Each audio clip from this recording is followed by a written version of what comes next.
Hello everyone. आप सब कैसे हैं? मैं उम्मीद करता हूं कि बहुत अच्छे होंगे और अपनी पढ़ाई को बहुत अच्छे से कर रहे होंगे। मैं Akash Kumar Bhadana ICT virtual classroom में आपका बहुत बहुत स्वागत करता हूं मेरे प्यारे बच्चों। जैसा आपको पता है मेरे प्यारे बच्चों, बेसिकली हमारी आपका 8th क्लास है और 8th क्लास में हम लोग देख रहे हैं हमारे अतीत थर्ड जो हमारी बुक है उसी का चैप्टर नंबर 7 हम लोग पढ़ेंगे। बहुत इंपॉर्टेंट टॉपिक है।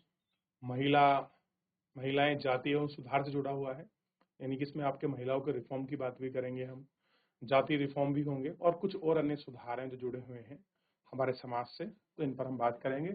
और प्राचीन समय से लेकर आधुनिक तक का जो सफर है उसको भी हम लोग इस चैप्टर के माध्यम से आपका गौर करके एक एक करके हम देखें।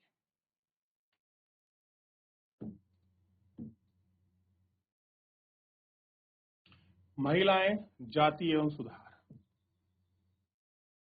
देखिए, महिला है, जाति और सुधार, चैप्टर नंबर 7।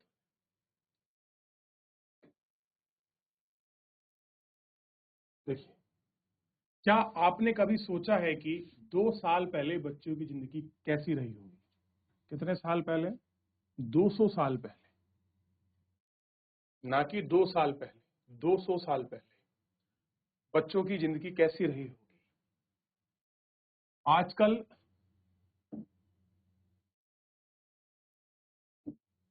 मध्यम वर्गीय परिवार में ज्यादा लड़कियां स्कूल जाती हैं। जो आपका मिडिल क्लास फैमिली है, आज उनकी लड़कियां क्या हैं, बहुत ज्यादा आपके स्कूल जाती हैं।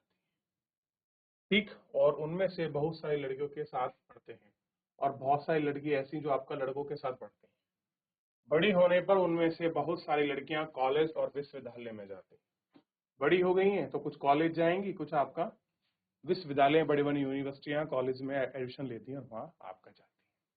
ठीक, विभिन्न प्रकार की नौकरियां करती हैं। कोई पुलिस में है, कोई डॉक्टर है, कोई इंजीनियर है, कोई आर्मी में है, कोई एयरफोर्स में, कोई नेवी में। और कानूनन शादी करना उनका बालिग होना है। कानून ने भी ये कर दिया है कि जब तक वो बालिग ना हो जाए, बालिग मतलब पहले था आपका 18 वर्ष, लेकिन सरकार ने कर दिया 21 वर्ष। यानी कि अगर आपको लड़की की शादी करनी है, न्यूनतम आयु 21 वर्ष होनी चाहिए। और कानून के अनुसार वे सभी जाति धर्म में समुदाय में शादी कर सकते हैं। कोई भी लड़की किसी भी कास्ट और किसी भी समुदाय में शादी कर सकती है, कोई उसको नहीं रोक सकता। यहाँ तक कि विधवाएं भी, जो आपकी विडो हैं, वो दोबारा शादी कर सकती हैं। पुरुषों की तरह ही सभी महिलाओं को वोट डाल सकती हैं, यानी कि इनको वोट डालने का भी इक्वली राइट है। और साथ में वोट के साथ क्या है कि वो लोग अपना चुनाव भी लड़ सकती हैं। बेशक सभी महिलाएं इन अधिकारों का उपभोग नहीं करती, यानी कि जो उनको राइट्स मिले हैं वो उनको यूज ही नहीं कर पाती। देखिए एक मिनट, ठीक है, क्या है? उपभोग ही नहीं कर पाती। ठीक, तो बताइए आज के जमाने में और 200 साल जमाने में क्या अंतर?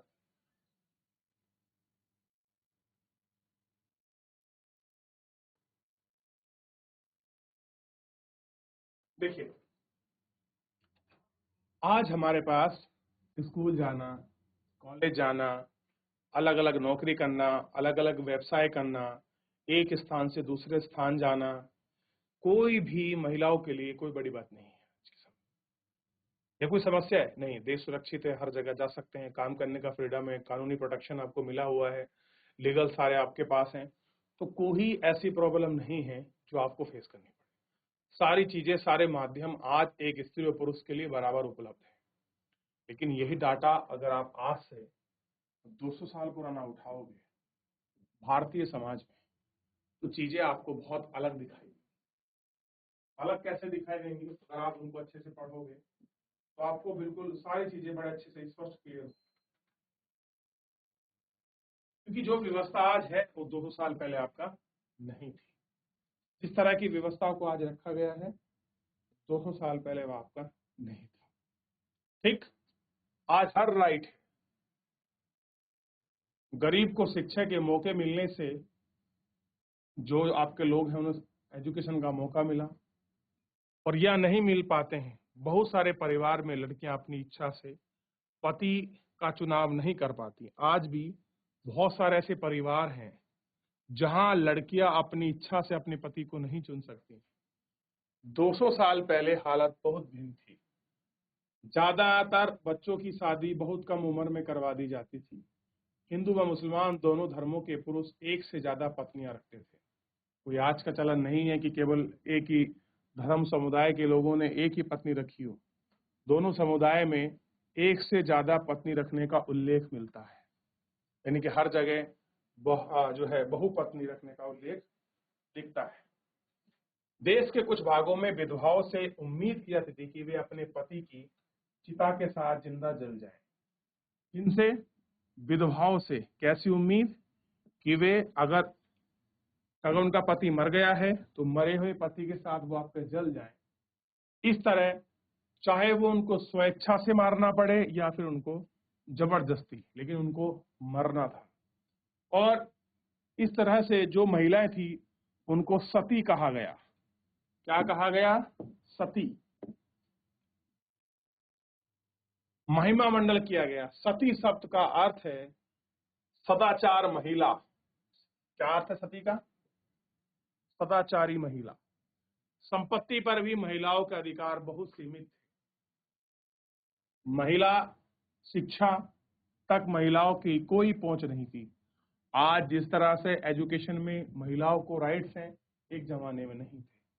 देश में बहुत सारे भागों में लोगों को विश्वास था कि अगर औरत पीढ़ी पढ़ी लिखी होगी तो वह जल्द ही विधवा हो जाएगी। बताइए, क्या समाज में कुचंग था कि अगर महिला पढ़ी लिखी होगी तो वो जल्दी विधवा हो जाएगी? इस तरह का समाज में एक आपकी कुरीति और लोगों की सोच बनी हुई थी। कैसे थी? कुरीति थी और आपका लोगों की सोच बनी हुई थी कि हमारा समाज शायद कुछ इस प्रकार का था। अब आप ऐसा ही एक दृश्य आपको सती प्रथा का इस इमेज में देखने के लिए मिलेगा, जिसको मैं आपको एक्सप्लेन कराऊंगा। सती प्रथा और जोहर प्रथा के बारे में दोनों को मैं आपको बताऊंगा। आप इसको देखिए, पढ़िए, पूछिए, कोई डाउट है मुझसे पूछ लीजिए मेरे प्यारे बच्चे।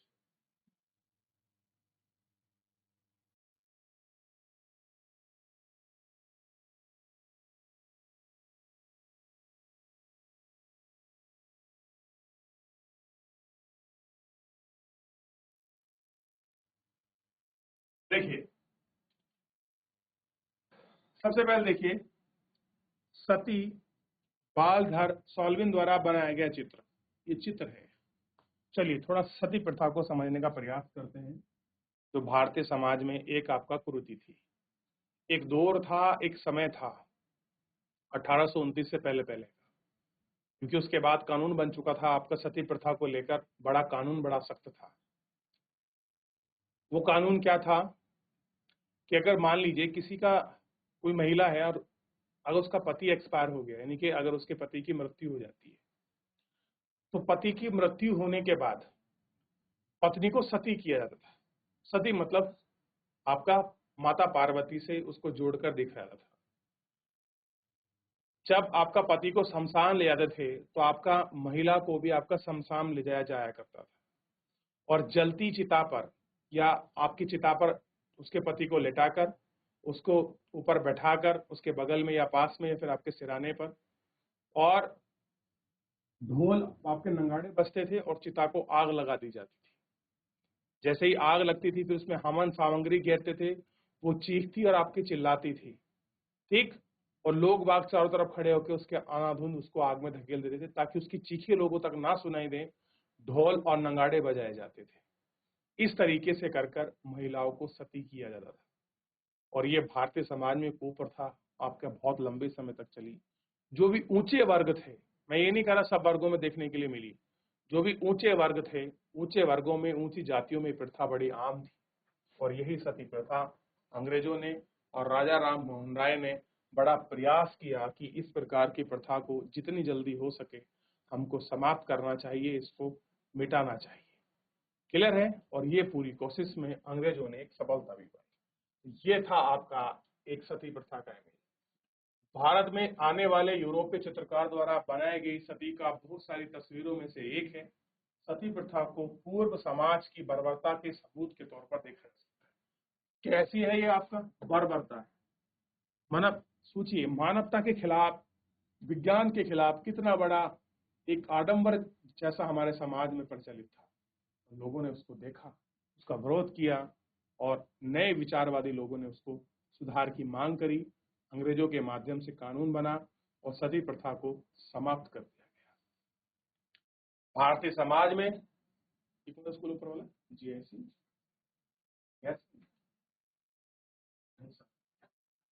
GIC टंगसा।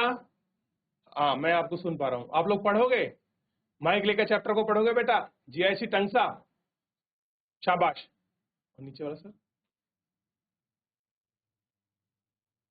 GIC Karnaprayag, GGIC Karnaprayag. आप लोग पढ़ोगे बच्चे चैप्टर को माइक लेकर? शाबाश। आप ही खड़े हो जाए बच्चे, आप दूसरे क्यों फोर्स कर रहे हो? आप ही खड़े हो जाइए। बहुत सुंदर, बहुत बढ़िया। माइक ले लें आप। जीआईसी आपका टंगसा पे चलते हैं बच्चे। बेटे थोड़ा से आगे आ जाइए बेटा, आप बहुत पीछे हैं, आगे आइए थोड़ा सा प्लीज। हाँ शाबाश बेटा, बहुत सुंदर। जहां पर ये आपको दो बच्चे बैठे हुए हैं, आप इनके पास आइए ताकि सब बच्चे आपको देख सकें। शाबाश। क्या नाम है आपका? अश्वनी। अश्वनी। बेटा अश्वनी, माइक को आपने पकड़ा हुआ ऐसे पकड़े और बहुत आपको धीरे धीरे पढ़ना है, क्योंकि तेज स्पीड में पढ़ोगे आवाज साफ नहीं जाती है। ठीक है, चलिए शुरू करें अश्वनी। समाज में सिर्फ स्त्रियों और पुरुषों के बीच ही फर्क नहीं था। ज्यादातर इलाकों में लोग जातियों में भी बटे हुए थे। ब्राह्मण और क्षत्रिय युद्ध को ऊंची जाति का मानते थे। इसके बाद व्यापार और महाजनी आदि से जुड़ी जातियों, जिन्हें प्रायः वैश्य कहा जाता था, का स्थान आता था।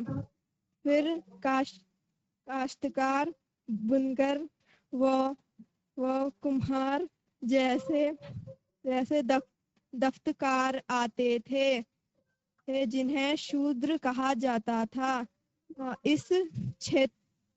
इस श्रेणी क्रम की सबसे निचली पायदान पर ऐसी जातियां थी जो गांवों शहरों को साफ सुथरा रखती थी या ऐसे काम धंधे करती थी जिन्हें ऊंची जातियों के लोग दूषित कार्य मानते थे, यानी ऐसे काम जिनकी वजह से उनकी जाति भ्रष्ट हो जाती थी।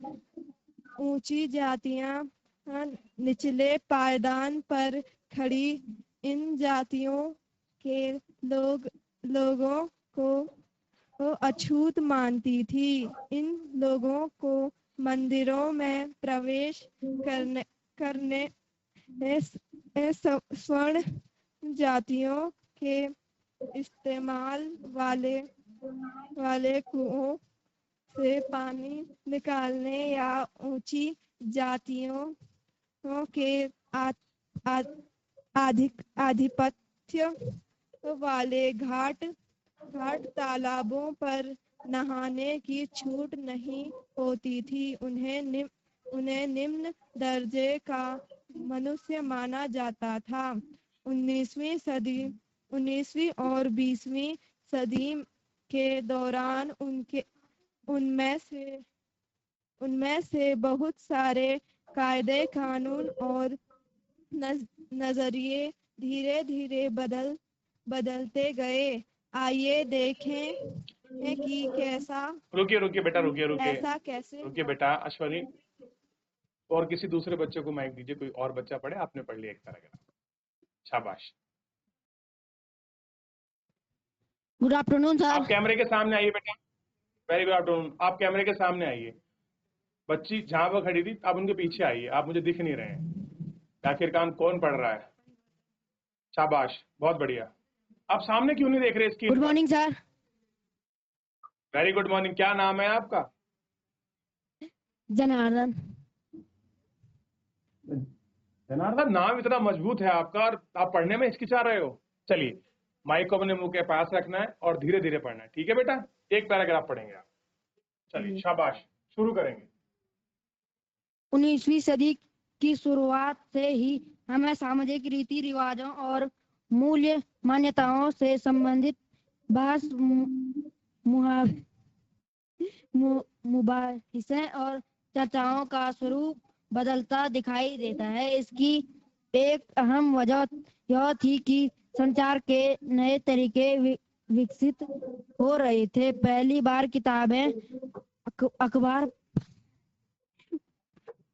पत्रिकाएं, पर्चे और पुस्तिकाएं छप रही थी। ये चीजें न केवल पुराने साधनों के मुकाबले सस्ती थी, बल्कि उन पांडुलिपियों के मुकाबले ज्यादा लोगों की पहुंच में भी थी, जिनके बारे में आप कक्षा 7 में पढ़ चुके हैं। लिहाजा आम लोग भी उन चीजों को पढ़ सकते हैं। उनमें से बहुत सारे अपनी भाषाओं में लिख सकते थे और अपने विचार व्यक्त कर सकते थे। नए नए शहरों में तमाम तरह के सामाजिक, राजनैतिक, आर्थिक और धार्मिक मुद्दों पर पुरुषों और कभी-कभी महिलाओं के बीच चर्चा होती रहती थी। ये चर्चाएं आम जनता तक पहुंच सकती थी और सामाजिक परिवर्तन के आंदोलनों से जुड़ी होती थी।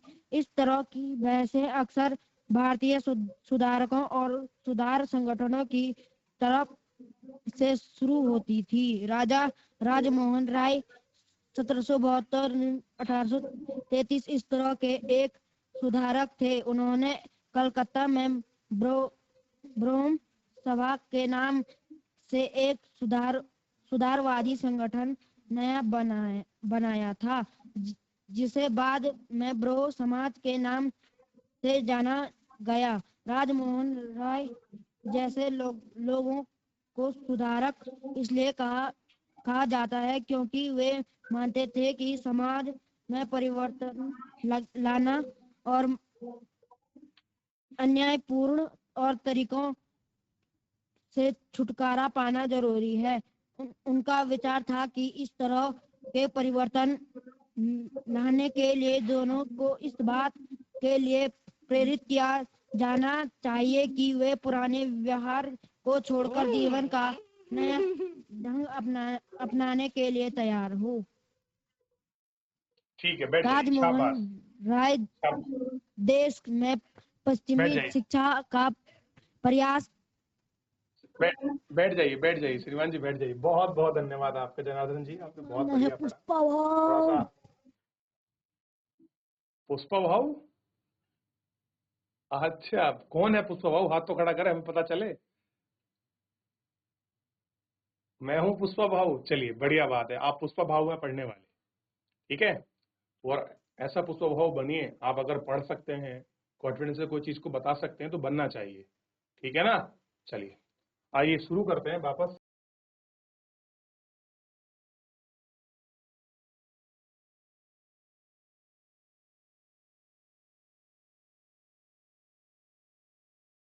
समाज में सिर्फ स्त्री और पुरुषों के बीच फर्क नहीं था, ज्यादा इलाकों में लोग जातियों में बटे थे। देखिए, स्त्री और पुरुषों के बीच फर्क की तो बात ही छोड़ दीजिए आप, लोग किस में बटे थे?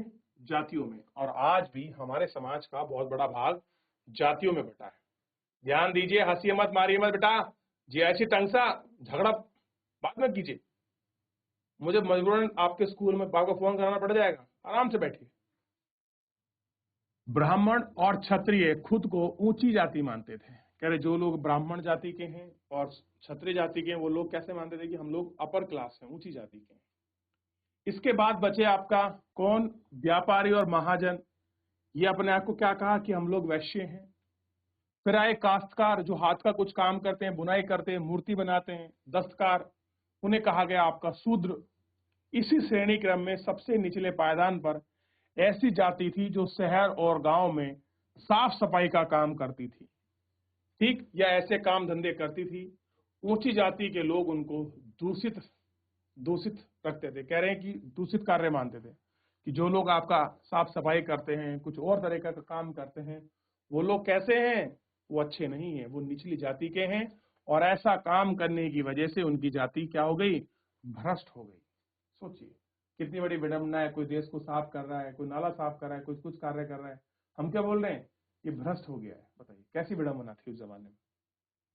ऊंची जाति के निचले पायदान पर खड़ी इन जातियों को अछूत कहा जाता था। यानी कि ऊंची जाति के लोग साफ सफाई करने वालों को क्या कहते थे, अछूत। अछूत का मतलब जिनको, जो स्पर्श करने योग्य नहीं है, उन्होंने क्या कहा, अछूत कहा। जबकि आज के समय में ऐसा कुछ नहीं है। आर्टिकल 17 अनुच्छेद 17 आपको प्रोविजन देता है कि अगर किसी व्यक्ति के साथ कोई अछूत जैसा व्यवहार करता है तो सोशल ऑफेंस है, सामाजिक अपराध है वो। क्लियर है, ये हमको ध्यान रखना। इन लोगों को मंदिरों में प्रवेश करने, स्वर्ण जाति का इस्तेमाल करने, कुओं से पानी निकालने, ऊंची जाति के आधिपत्य वाले तालाब पर न घाटों पर नहाने की छूट नहीं थी। उन्हें निम्न दर्जे का मनुष्य माना जाता है कि जो लोग आपका इस तरह का साफ सफाई का काम करते हैं, जो अछूत हैं, ना तो उनको मंदिरों में घुसने दिया जाए, ठीक है, ना ही उनको कुएं से पानी निकालने दिया जाए, और ना ही उनको किसी भी तालाब उलाब में घुसने दिया जाए। ये घुस जाएंगे तो दूषित हो जाएगा, और दूषित हो जाएगा तो हम उसमें स्नान करेंगे तो भ्रष्ट हो जाएंगे। तो तालाब इत्यादि पर उनको छूट नहीं थी। उन्हें निम्न दर्जे का मनुष्य माना जाता है कि आप लोग कैसे हैं, आप बहुत निम्न दर्जे के आपके मनुष्य हैं। 19वीं सदी और 20वीं सदी के दौरान बहुत सारे जो कायदे कानून थे, धीरे धीरे उनमें बदलाव आ रहा था, लोगों की सोच बदल रही थी, तो ये चीजें भी आपका बदल रही थी, जो इनके नजरिए थे वो भी आपके बदल रहे थे। अब ऐसा ही एक आपका परिवर्तन हुआ, उस परिवर्तन की दिशा को देखते हैं। 19वीं सदी की शुरुआत से ही हम सामाजिक रीति रिवाज और मूल्य मान्यताओं से संबंधित बहस और आपके चर्चाओं का स्वरूप बदल दिया गया। इनकी अहम एक वजह यह थी कि संचार के नए तरीके विकसित हो रहे थे। पहली बार किताब, अखबार, पत्रिकाएं, पर्ची, पुस्तिकाएं छप रही थी। ये सारी चीजें पुराने मुकाबले से सस्ती थी, बल्कि उन पांडुलिपियों के मुकाबले ज्यादा लोगों को पहुंचती भी थी, जिनके बारे में आप कक्षा 7 में पढ़ेंगे। लिहाजा आम लोग उन चीजों को भी पढ़ सकते हैं जो उनमें बहुत सारे अपनी भाषा लिखते थे, अपने विचारों को व्यक्त करते थे। नहीं यानी कि कुछ लगा उन्हें, कुछ लिखना चाहिए, कुछ पढ़ना चाहिए, लोग उसके बारे में अपने विचारों को व्यक्त करके लोगों तक पहुंचाते थे। नए शहरों में तमाम सामाजिक, राजनीतिक, आर्थिक और धर्म सुधारिक मुद्दों पर पुरुषों में और कभी कभी महिलाओं में आपके चर्चा होती थी कि इस तरह का बदलाव होना चाहिए, ऐसी कुछ चर्चा होनी चाहिए। महिला और पुरुष शहरों में बैठकर वो चर्चाओं के हिस्सा बनते थे, भाग में वो पार्टिसिपेट लेते थे कि भैया इस तरह से कुछ चेंज करना चाहिए या ये चीजें होनी चाहिए। तो वो चर्चा सामाजिक तौर पर भी थी, राजनीतिक तौर पर भी, आर्थिक और धार्मिक पर भी थी। यह चर्चाएं आम जनता तक पहुंच सकती थी और सामाजिक परिवर्तन के आंदोलन से जुड़ी थी। इससे सामाजिक आंदोलन का जो परिवर्तन है उससे जुड़ी थी। इस तरह की बहस अक्सर भारतीय सुधारकों और संगठनों की तरफ से शुरू होती थी। जो भी डिस्कशन शुरू हुआ, जो भी आपके इंडियन, जो आपके रिफॉर्मर थे, उन्हीं की तरफ से था। राजा राम मोहन राय 1772 से 1833 की इस तरह की सुधारक थे। कलकत्ता में उन्हें ब्राह्मो सभा के नाम से एक सुधारवादी संगठन बनाया, जिसे बाद में आपका ब्रह्म समाज के नाम से जाना गया। राजा राम मोहन राय जो सुधारक इसलिए कहा गया क्योंकि वे मानते थे कि समाज में परिवर्तन लाना और अन्यायपूर्ण तौर तरीके से छुटकारा पाना जरूरी है। इसलिए इस तरह के जीवन के लिए लोग इस बात के लिए प्रेरित किए जाते हैं कि पुराने व्यवहार के छोड़कर जीवन का नया ढंग कैसे अपनाया जाए। कैसे है नया ढंग, कैसे अपनाया जाए, ये आपको देखना, ठीक है नहीं। चलिए, तो अब अगर कोई बच्चा पढ़ना चाहता है, आराम से खड़ा होकर पढ़िए। चलिए, जियासी टंगसा, अब पढ़िए बेटा। कौन बच्चा पढ़ेगा? माइक लेकर खड़े हो जाइए। जियासी टंगसा, चलिए बेटा खड़े हो जाइए, शाबाश, हो जाइए खड़े, माइक ले बेटा। राम मोहन राय देश में पश्चिमी शिक्षा का प्रसार करने और महिलाओं के लिए ज्यादा स्वतंत्रता व समानता के पक्षधर थे। उन्होंने इस बारे में लिखा है कि किस तरह महिलाओं को जबरन घरेलू कामों में बांधकर रखा जाता था।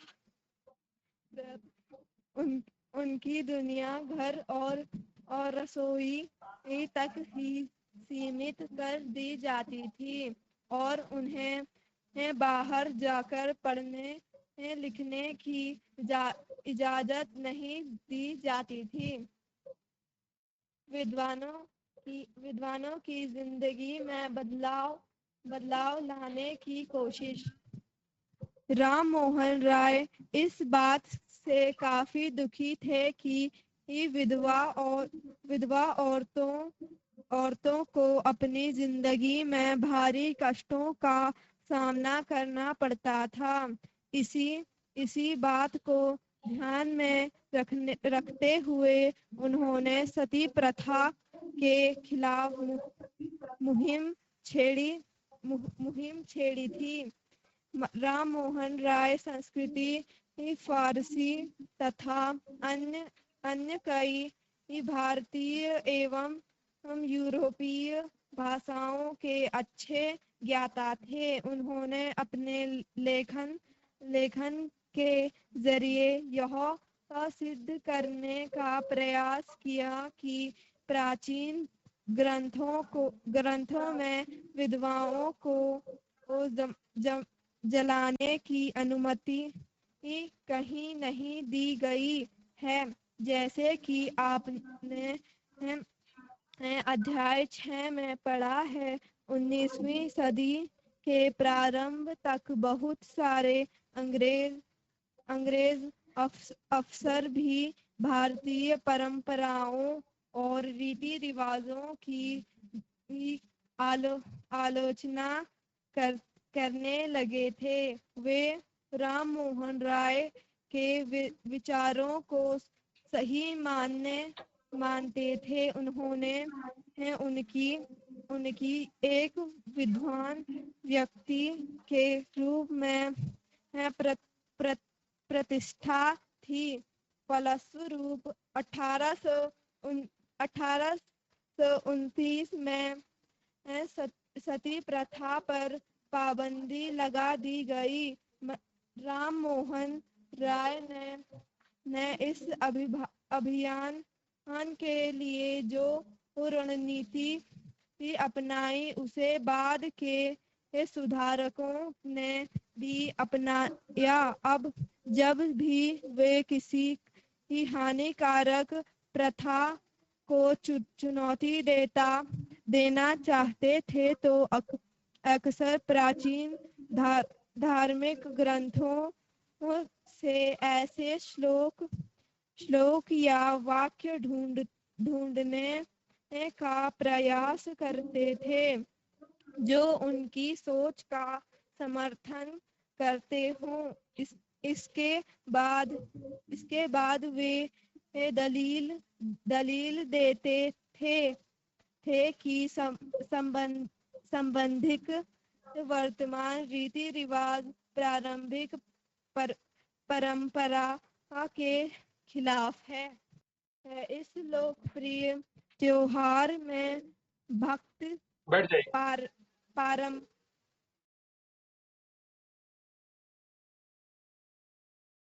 बैठ जाइए बेटा, शाबाश। नीचे बैठ जाइए, आप थोड़ा सा आपको समझा देता हूँ। बैठ जाइए, पैराग्राफ समाप्त हुआ, बहुत अच्छे। अब देखिए, राजा राम मोहन राय पश्चिमी शिक्षा के प्रसारक के रूप में थे। पश्चिमी शिक्षा मतलब एक शब्द आया है पश्चिमी शिक्षा। पश्चिमी शिक्षा का यहाँ मतलब है अंग्रेजी से है। बेसिकली यूरोप का जो कल्चर हमारे यहाँ चल रहा था, अंग्रेजी भाषा को जो आपका सिखाया जा रहा था, उसके वो समर्थक थे। और वो कहते थे कि महिला को भी सीखनी चाहिए और पुरुषों को भी। कह रहे हैं कि राजा राम मोहन राय देश में पश्चिमी शिक्षा का प्रसार करने और महिलाओं को ज्यादा स्वतंत्रता मिले और वो आपके समानता के क्या थे, पक्षधर थे कि महिलाओं को आप क्या दो, आपका फ्रीडम दो और उनको इक्वल राइट दो, इसके वो समर्थक थे। उन्होंने इस बात के बारे में लिखा कि किस तरह महिलाओं को जबरन घरेलू काम के में बांध कर रखा था, कि कैसे महिलाओं को जबरदस्ती फोर्सफुल करके उनसे घर का काम कराया जाता है। महिलाओं के बारे में ये कौन लिख रहे हैं? राजा राम मोहन राय लिख रहे हैं। क्लियर है? उनकी दुनिया घर और रसोई तक सीमित है। वो बता रहे हैं महिलाओं के बारे में कि आजकल की इस जमाने में महिला कहाँ रह गई है, घर में रह गई है और आपका घर की रसोई तक सीमित रह गई है, इससे बाहर वो नहीं निकल पा रही है। कौन कह रहे हैं ऐसा? राजा राम मोहन राय कह रहे हैं। और उन्हें बाहर जाकर पढ़ने लिखने की इजाजत यानी कि परमिशन नहीं है। ये कब की बात है? ये आज से 200 साल पहले की बात है कि महिलाओं को पढ़ने लिखने की आजादी नहीं थी। आज आप स्कूल में बैठे हो, आप पढ़ रहे हो, यकीन मानिए लड़कियों के लिए तो गर्व की बात है, महिलाओं के लिए, कि राजा राम मोहन राय तुम्हारे पहले भगवान होने चाहिए जो आपको शिक्षा के विषय में थे। ज्योतिबा फूले, आपके ईश्वरचंद विद्यासागर, डॉक्टर भीमराव अंबेडकर जैसे नेता, कितने ऐसे लोग हैं जिन्होंने आपका भारत में कुरीतियों को समाप्त करने के लिए अपने पूरा प्रयास किया और लोगों को कोशिश की आपके समाप्त हो। राजा राम मोहन राय ने सबसे पहले सती प्रथा का विरोध किया, विधवा पुनर्विवाह की बात की, महिलाओं को एजुकेशन देने की बात की, लड़कियों को पढ़ाने की बात की, न्यूनतम विवाह का विरोध किया कि आप 14-15 साल में विवाह मत कीजिए, आप कम से कम 16-17 साल में विवाह कीजिए, आप 9 साल में विवाह कर देते हैं। इन सारी चीजों को फोर्स किया, अपने घर में लड़े, अपने परिवार से लड़े। ये ऐसे व्यक्ति थे राजा राम मोहन राय। आपको पता होना चाहिए, यकीन मानो बेटा, बच्चों को पढ़ना चाहिए राजा राम मोहन राय के बारे में, ज्योतिबा फूले के बारे में पढ़ना चाहिए, रमाबाई के बारे में पढ़ना चाहिए, ठीक। और आपको ईश्वरचंद विद्यासागर के बारे में पढ़ना चाहिए कि महिलाओं को शिक्षा मिले, इन्होंने कितना प्रयास किया है, कितने समाज से लड़े, ऐसा समाज जो आपके अपनी कुरीतियों से भरा हुआ है और वो आपके विकास में आपको समान स्वतंत्रता की बात कर रहा है। जो बात आज चलती है वो आज से 200 साल पहले कर रहे थे। ये वो महापुरुष है जिन्होंने महिलाओं को शिक्षा को बढ़ावा देने के लिए हर सार्थक और संभव प्रयास करने की कोशिश की है।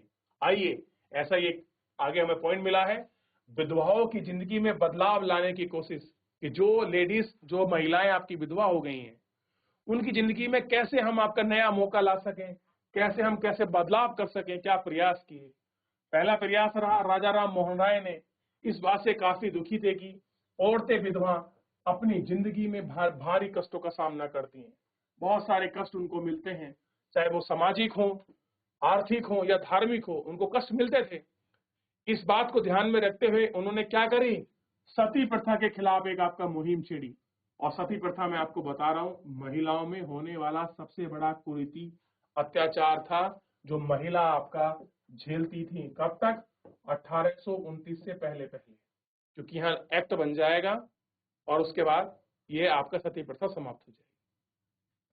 राजा राम मोहन राय संस्कृत, फारसी, अन्य भारतीय एवं यूरोपीय भाषा के अच्छे ज्ञातक थे।